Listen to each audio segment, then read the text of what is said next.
ते त्यांनी एक 5-7 अकाउंट काढले. अनिल भाऊंना शिवाय द्यायच्या, उमेदवारांना शिवाय द्यायच्या, मला शिवाय द्यायच्या. काल तर पळशीमध्ये एक कार्यक्रम झाला आणि मी सभा होण्यापूर्वी तिथे एकानं प्रेस घेतली होती. त्याच्यामध्ये अनिल बाबरांनी काहीच केलं नाही,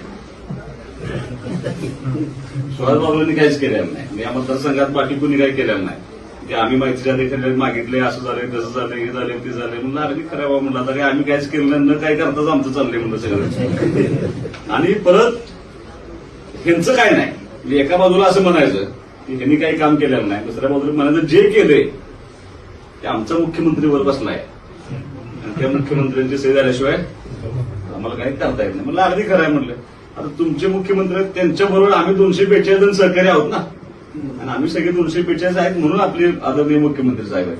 आणि शेवटी असं आहे की त्यांना माहिती आहे ना कुणाचं काम करायचं, कोणाला नाही करायचं. जरी सैला त्यांच्यापर्यंत गेला असतं तरी त्याच्या मंजुरीचा पाठपुरावा करणं, मंजूर करणं, दडपडणं हे सगळं करत असताना त्या लोकप्रतिनिधीची जबाबदारी असते म्हणून ते काम करत असतो.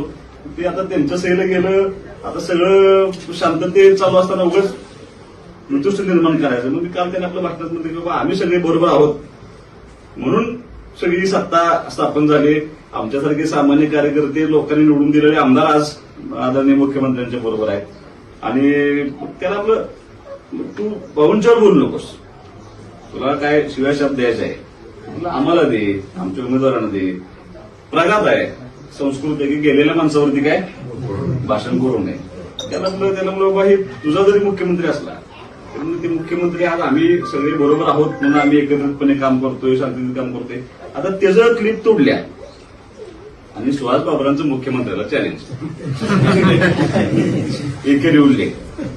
आता ते एकेरी उल्लेख मी केलाय पण त्याचा केलाय ज्यानं पत्रकार परिषद घेतली, ज्यानं माझ्यावर टीका केली, ज्यानं अनिल भाऊंच्यावर टीका केली, जो खालच्या थरावरती भाषण करतो त्याच्यावर एकेरी उल्लेख मात्र मी तुझा म्हटले. मी एकेरी उल्लेख म्हणजे आपण काय त्याला शिवाय शब्द दिले नाही, तुझा.